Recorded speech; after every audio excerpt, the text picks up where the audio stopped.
Bienvenidos amigos a este videocassette en el cual estudiaremos, de manera rápida y concisa, el principio de funcionamiento de los transistores.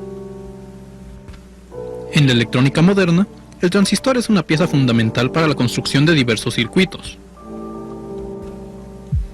Lo podemos encontrar desde en un simple receptor de radio,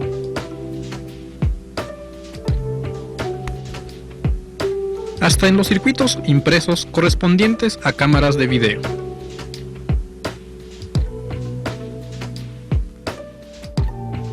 ¿Qué es lo que hace tan importantes a los transistores? Si recordamos, hace algunos años todos los circuitos electrónicos se construían a base de válvulas de vacío, los famosos bulbos. En la actualidad, estos han sido sustituidos por circuitos semiconductores, que son más eficientes y de menor tamaño. Aquí podemos hacer una comparación rápida de las dimensiones de estos dispositivos, las válvulas de vacío y los transistores. El ahorro de espacio es obvio. Hasta ahora hemos mencionado un par de veces la palabra semiconductor, pero ¿qué significa esto? Podemos decir que en la naturaleza existen dos tipos de materiales, los conductores y los no conductores. La diferencia fundamental entre ambos es precisamente la capacidad de conducir la corriente eléctrica. En los metales, la resistencia que presentan es extremadamente baja, lo que permite grandes flujos de corriente. Sin embargo, en los no conductores, la resistencia es muy alta y no permiten flujo de corriente. Sin embargo, los semiconductores pueden comportarse de ambas formas, dependiendo de su conexión. Por ejemplo, tomando este sencillo diodo, si nosotros lo conectamos de cierta forma, se comporta como un conductor. Sin embargo, el mismo dispositivo, conectándolo de otra forma, funciona como un aislante. Esto se debe a que el diodo está construido en base a un par de materiales semiconductores, un material de silicio tipo P y un material de silicio tipo N. Reciben estos nombres dado que el material tipo P tiene un exceso de carga positiva y el material tipo N tiene un exceso de carga negativa. Entonces, conectando terminales a ambos extremos, tendremos la siguiente situación. Si lo alimentamos con la polaridad que se muestra, el positivo al material N y el negativo al material P, las cargas positivas se ven atraídas hacia el extremo negativo y viceversa. Esto crea una zona en la unión de los semiconductores P y N en la que no hay presencia de cargas y se vuelve aislante, por lo que la corriente a través del dispositivo es cero. Si invertimos la polaridad, sin embargo, las cargas positivas del material P son atraídas hacia la terminal negativa y las negativas del material N son atraídas hacia la terminal positiva, estableciéndose una corriente dentro del dispositivo, lo que permite el flujo de carga y la presencia de una corriente.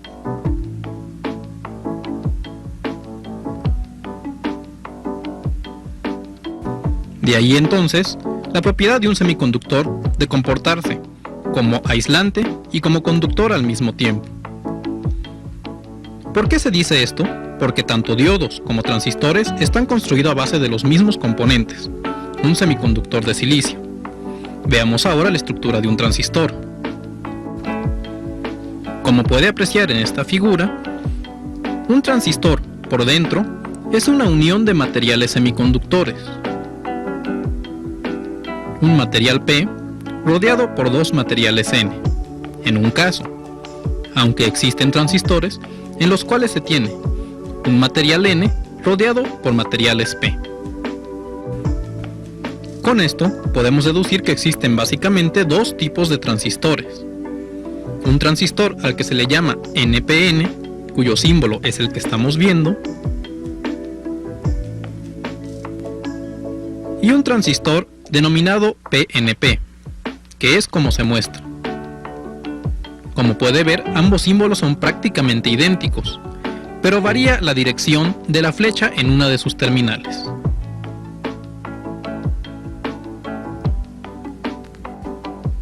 Hacia afuera en el NPN y hacia adentro en el PNP. Por lo que se refiere a su forma física, los transistores pueden tener encapsulados muy variados, dependiendo de la aplicación específica. Los encontramos de potencia pequeña, de potencia media-baja, potencia media-alta y potencia muy alta.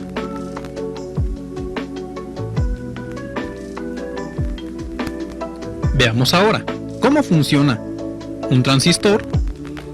Recordemos, la estructura interna consiste en 3 capas de semiconductor. Estas 3 capas tienen cada una su terminal correspondiente y reciben un nombre. Una es el colector, otra es la base y la última es el emisor. ¿Cómo funcionan estas 3 capas de semiconductor? Veamos. Al momento en que el transistor es polarizado de la forma en que se muestra, un voltaje positivo en el colector, un voltaje igualmente positivo en la base, aunque menor que el de colector, y el voltaje negativo aplicado al emisor, en ese momento se crea una pequeña corriente que circula desde el emisor hacia la base. Sin embargo, esta corriente crea un efecto de avalancha, que hace que la corriente de la base se multiplique varias veces, estableciéndose una corriente muy grande entre el emisor y el colector, de forma que la corriente de colector será igual a beta veces la corriente de la base. O lo que es lo mismo, la corriente de colector será igual a la corriente de base multiplicada por un factor HFE. Entonces, en resumen, podemos decir que un transistor se comporta, básicamente, como un dispositivo que amplifica la corriente de su base por un factor de beta o HFE, según la convención empleada. Y esta multiplicación se realiza en la corriente del colector. Esto es, la corriente del colector será igual a la corriente de base multiplicada por el factor anterior. ¿Cómo podemos aprovechar las propiedades de esta minúscula pastilla de silicio en nuestro provecho? Veamos a continuación algunos ejemplos. En este momento se presenta en pantalla un circuito electrónico, el cual, como usted puede ver, consta de una resistencia, otra resistencia en el colector y un transistor.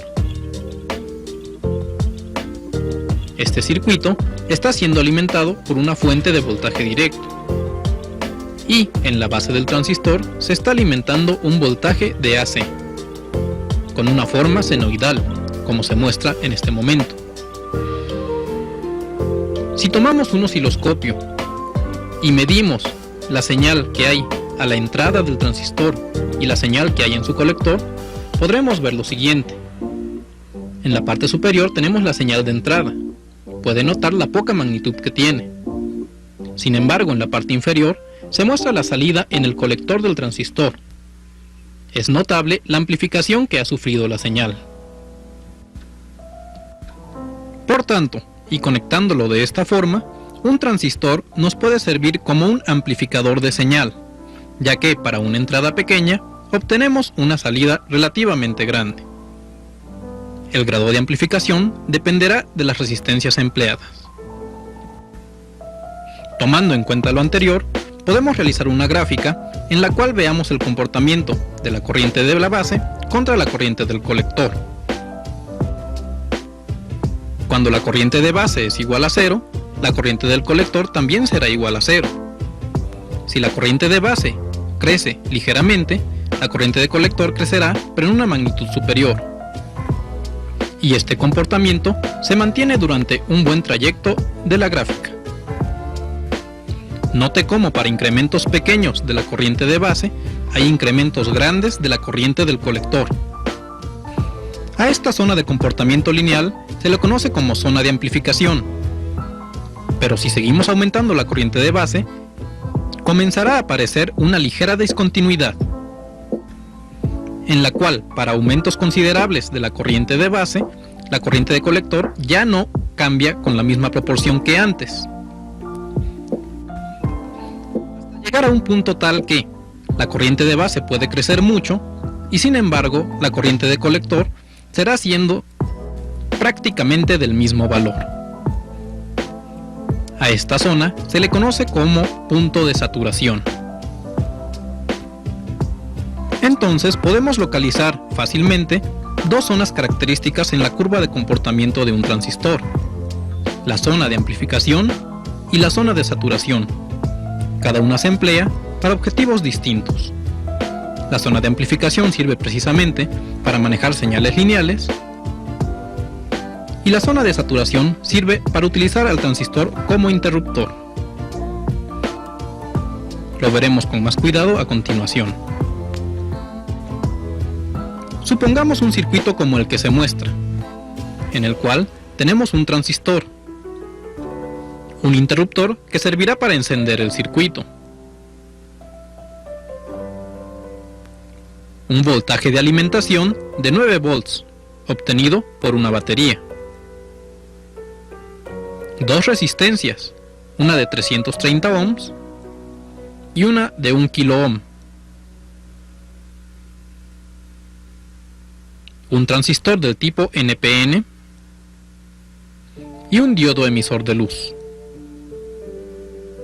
Interpretando este circuito, podemos ver que, al momento en que el interruptor se cierre, pasará corriente a la base, el transistor pasará a su estado de saturación y el diodo emisor de luz encenderá. Para construirlo físicamente, necesitaremos un transistor tipo BC547 y las resistencias mencionadas anteriormente, una de 330 ohms y una de 1 kilo ohm. La disposición de terminales del transistor BC547 es como se muestra. La primera terminal es el colector, a continuación la base y finalmente el emisor. Aquí tenemos el circuito construido en una tablilla protoboard. En los buses superiores encontramos los voltajes de alimentación, el positivo en la parte inferior y el negativo en la parte superior. Si seguimos la trayectoria de este cable, podremos ver que conecta hacia el interruptor. En su otro extremo se encuentra la resistencia de 1K, que va conectada hacia la base del transistor. Por el lado del colector encontramos la resistencia de 330 y el LED.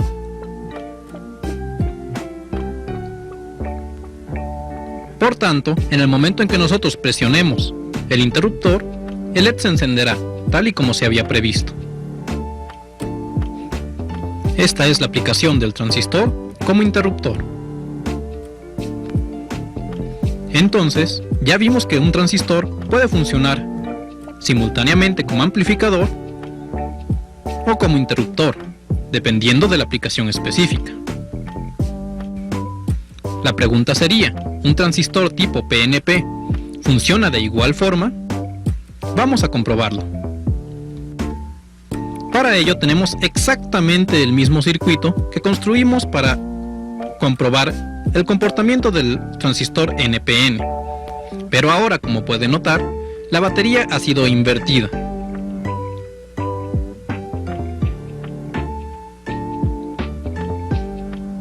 El emisor sigue en su lugar, las resistencias también, pero el diodo también ha sufrido un cambio de polaridad.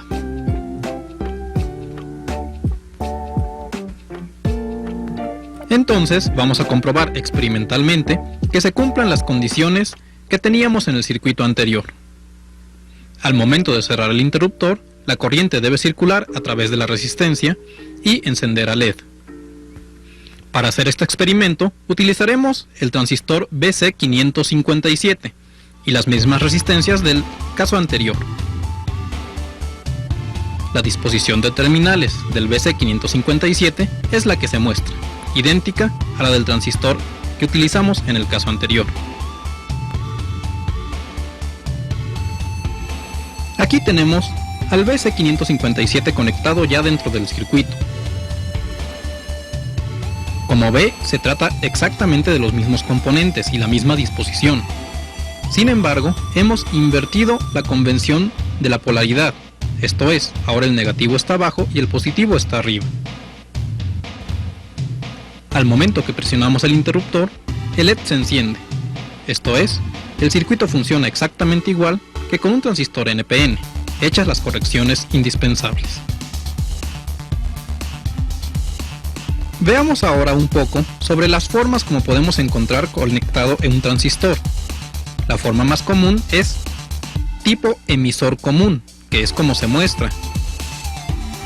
Y de hecho es el caso que ya habíamos estudiado. Una señal pequeña alimentándose en la base y una señal bastante amplificada saliendo por el colector. Sin embargo, como imaginará, no es la única forma como se puede conectar el transistor, ya que la salida de colector sirve para amplificar. Pero, ¿qué sucedería si llevamos la salida del osciloscopio hacia la salida del emisor? Como puede ver, ahora está conectado el osciloscopio de modo de que despliegue simultáneamente la entrada de la base y la salida del emisor. Y como pueden notar, en este caso no existe amplificación, al contrario, existe una ligera atenuación. Y no solo eso, la señal ya no cambia de polaridad, sino que mantiene su misma fase. Por tanto, a este tipo de conexión, donde se tiene una entrada en la base y una salida en el emisor, se le llama un buffer o seguidor. Mientras que, cuando tenemos la salida en el colector, el circuito se transforma en un amplificador inversor, ya que amplifica la entrada por un factor, pero al mismo tiempo la invierte.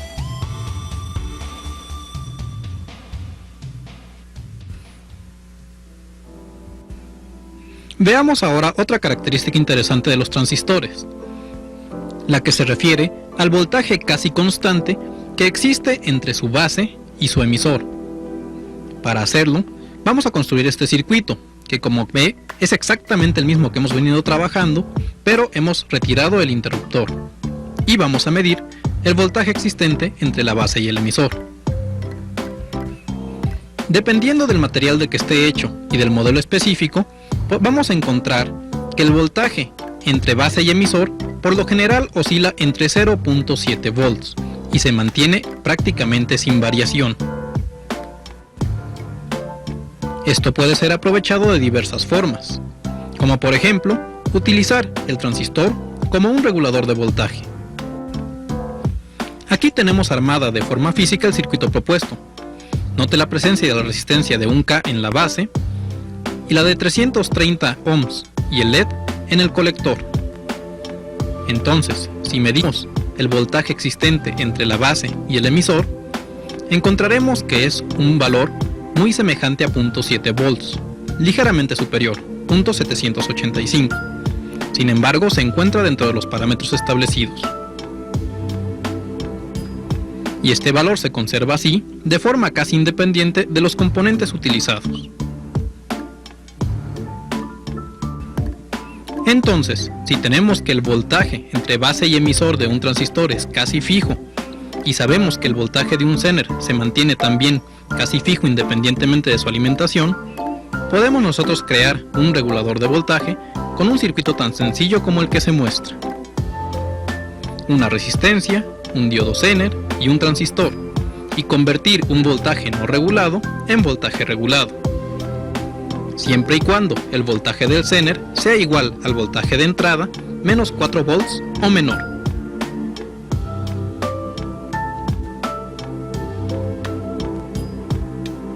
Vamos a hacerlo de manera física. Para tal efecto hemos conectado un voltaje no regulado a la entrada del transistor, tal y como se ve. También hemos colocado el transistor como regulador, la resistencia de 330 y el diodo Zener, que por el momento no está conectado. Y al final, a la salida del transistor, hemos colocado una resistencia de carga. Entonces, como puede ver en el diagrama de osciloscopio, a la entrada del conjunto tenemos una señal bastante ruidosa. Al momento que conectamos el diodo Zener y tomamos la salida del transistor, encontraremos un voltaje perfectamente regulado, prácticamente sin variación.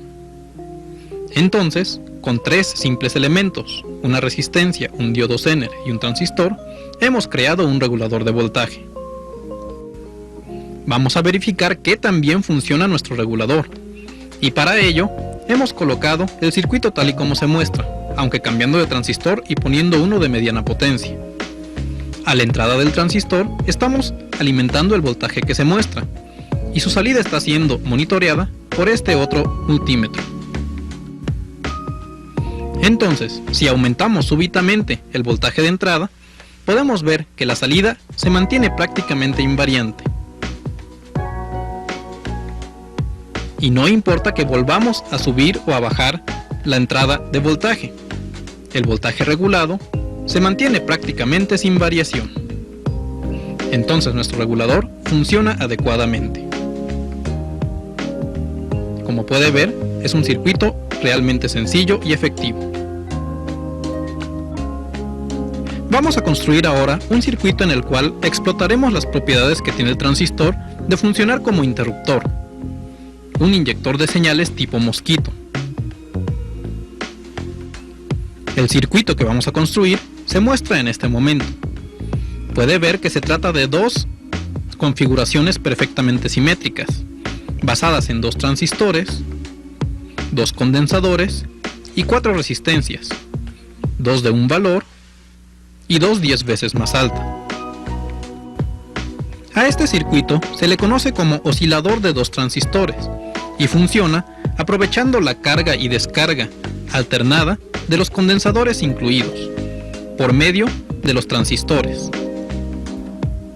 Entonces, y como los condensadores se van cargando y descargando alternadamente, los transistores también se van encendiendo y apagando uno después de otro y viceversa. Si ahora tomamos la señal en el colector de cualquiera de los transistores, encontraremos que a su salida tendremos una señal cuadrada. Estos son los materiales con los cuales construiremos el circuito en cuestión. Una jeringa perfectamente empacada y esterilizada de 10 centímetros cúbicos, 2 resistencias de 10 kiloohms, 2 resistencias de 100 kiloohms, una pequeña placa de circuito impreso, 2 condensadores, 2 transistores, cable para conexión, un par de tachuelas, una dona de plástico y un globo. Lo primero que debemos hacer, y por razones de seguridad, es retirar la aguja de la jeringa. A continuación, vamos a lijar perfectamente la entrada de la jeringa hasta el punto en el que pueda entrar libremente una batería tamaño AA.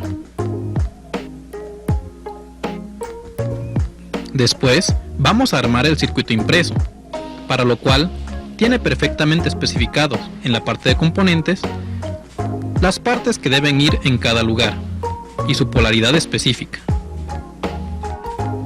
Aquí tenemos el circuito ya armado. Note la posición correcta de los transistores.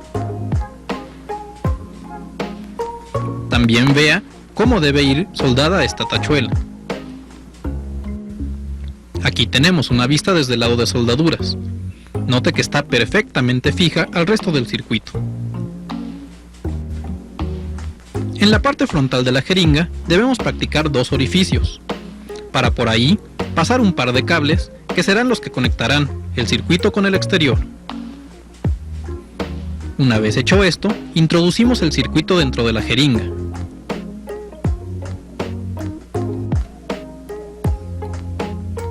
Aquí tenemos la salida de la referencia de tierra y a la aguja en sí se conecta la salida de señal.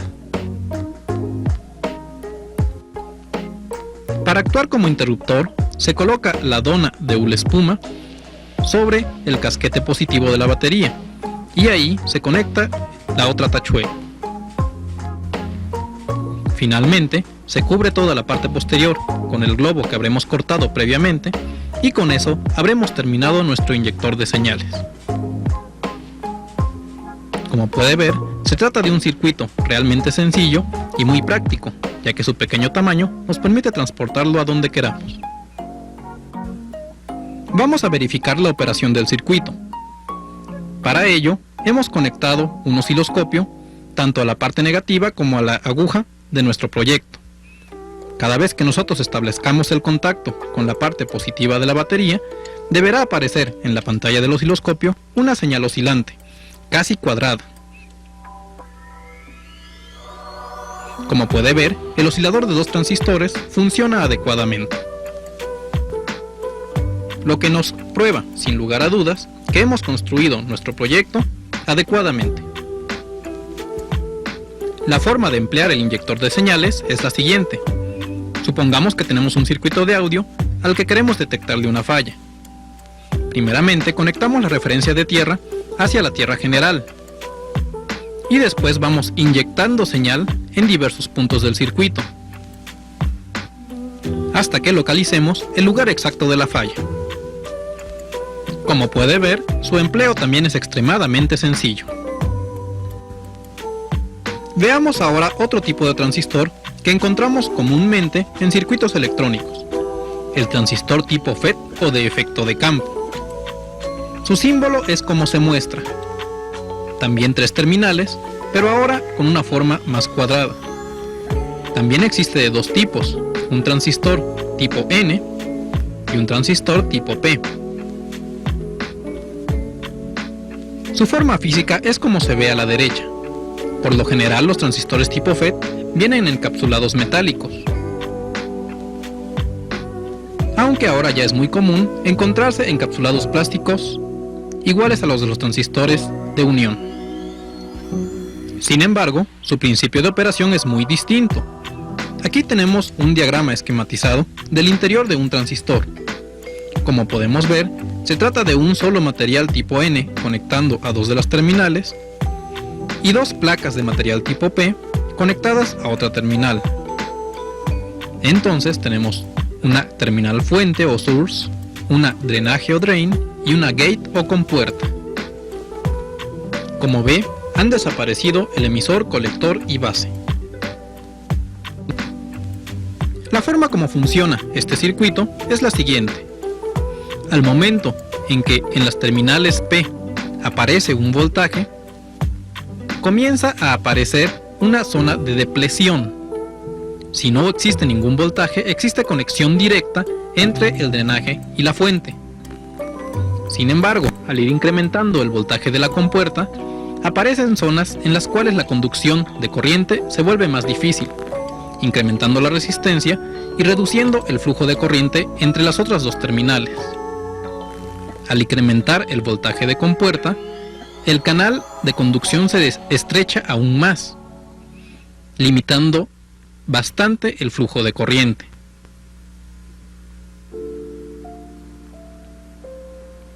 Y si aumentamos aún más el voltaje de compuerta, llega a un punto en el cual se forma una capa completamente no conductora y ya no existe ninguna circulación de corriente entre el drenaje y la fuente. A este tipo de transistores FET se les llama transistores de depleción. ¿Por qué este nombre? Porque en transistores tipo FET existen 2 tipos dentro de cada categoría. Existen los transistores de depleción y los transistores de enriquecimiento. Ambos trabajan con principios completamente opuestos. Veamos ahora cómo trabaja un FET de enriquecimiento. Tenemos exactamente la misma estructura, en la cual tenemos un drenaje, una fuente y nuestras 2 piezas semiconductoras correspondientes a la compuerta. Sin embargo, en el FET de enriquecimiento, la condición normal de 0 volts en la compuerta es no conducción entre el drenaje y la fuente. Conforme vamos aumentando el voltaje en la compuerta, esa zona de no conducción se va empequeñeciendo, permitiendo en un momento dado el flujo de electrones entre la fuente y el drenaje. Al crecer aún más el voltaje de compuerta, el canal se hace cada vez más grande, permitiendo el paso de más electrones. Y llega un punto en el cual el voltaje de compuerta es lo suficientemente alto como para que exista conexión directa entre el drenaje y la fuente. El flujo de electrones en tal caso es máximo. Con todo lo anterior, podemos también crear una gráfica que nos relacione el voltaje de compuerta con la corriente de drenaje. Como podemos ver, a un voltaje de compuerta 0 corresponde una corriente 0. Al ir subiendo el voltaje de compuerta, comienza a crecer la corriente de drenaje. Y este comportamiento se mantiene durante buena parte de la trayectoria, de forma lineal. A pequeños incrementos del voltaje de compuerta corresponden grandes incrementos de la corriente de drenaje. Sin embargo, al igual que el transistor común, llega un momento en que la gráfica se vuelve no lineal y en el cual ya no existe una relación directa entre los voltajes de compuerta y la corriente de drenaje. Y al igual que en el transistor común, existe un punto de saturación en el cual no importa cuánto incrementemos el voltaje de compuerta, la corriente de drain crecerá relativamente poco.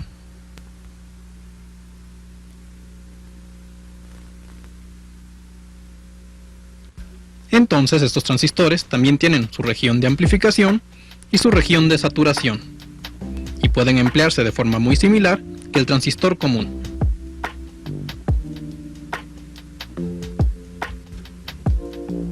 ¿Qué ventaja representa el FET en comparación al transistor común? Pues bien, el transistor de efecto de campo tiene algo que lo hace muy especial para aplicaciones como la que podemos ver en este momento. Si nosotros conectamos a la compuerta del transistor un dispositivo de poca potencia, dada la enorme impedancia que existe entre la compuerta y el drenaje, prácticamente el transistor no le pide nada de potencia al circuito de entrada.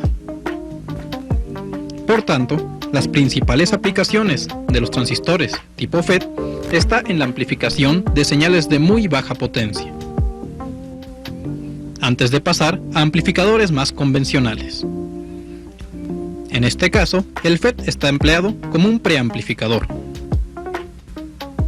Existe un tercer tipo de transistores, el transistor MOSFET o FET de semiconductor de óxido metálico.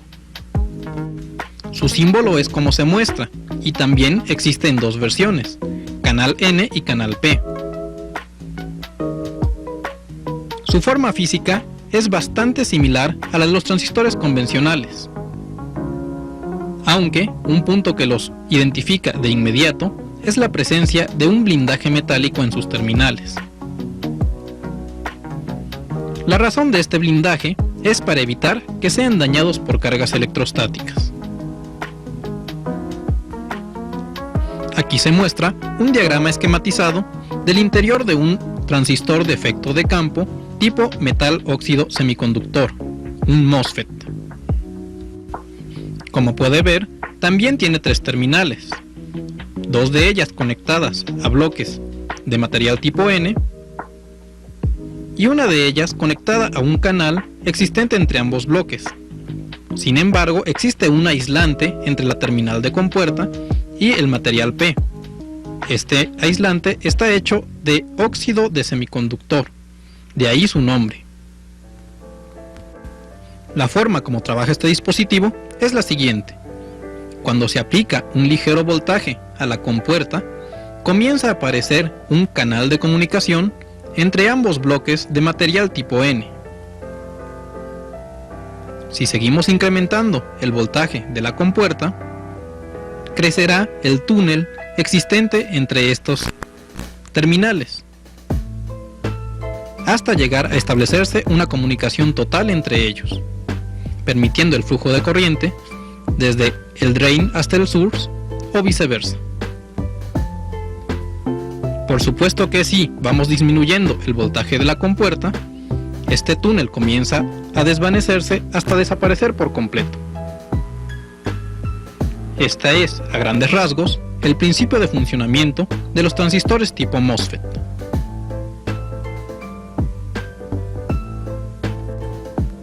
Al igual que en los casos anteriores, vamos a hacer una gráfica que relacione el voltaje de compuerta con la corriente de drenaje.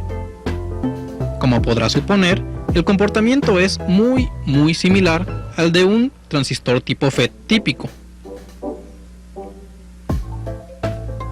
La gran diferencia que existe entre un FET y un MOSFET es que mientras el primero tiene una resistencia entre compuerta y drain de millones de ohms, el segundo tiene una impedancia de cientos de millones de ohms, lo que lo convierte en un dispositivo de bajo consumo de potencia.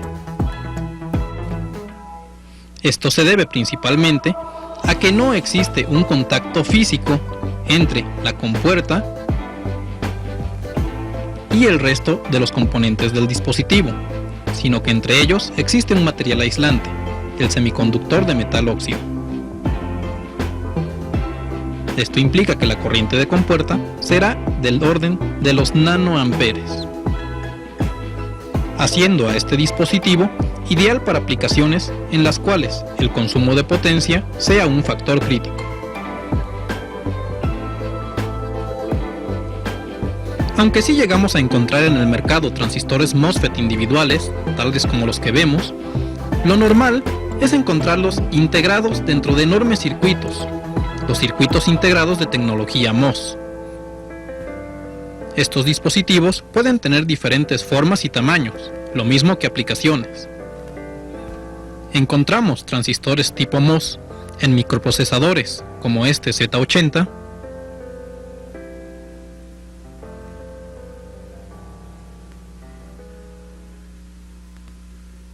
en microcontroladores como este CXP5058,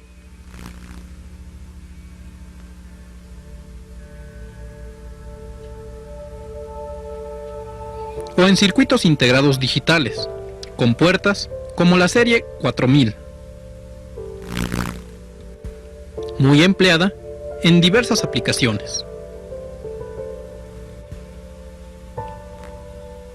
Estos circuitos se reconocen fácilmente por la presencia del blindaje en sus terminales, además de su terminación 4XXX, que es lo que identifica su función.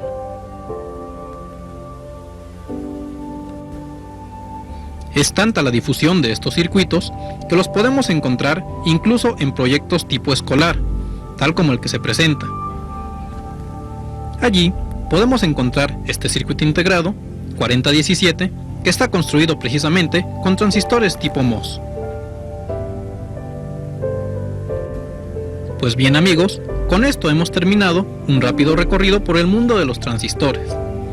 Espero que lo dicho aquí los impulse a estudiar más y verificar por su cuenta todas las dudas que tengan.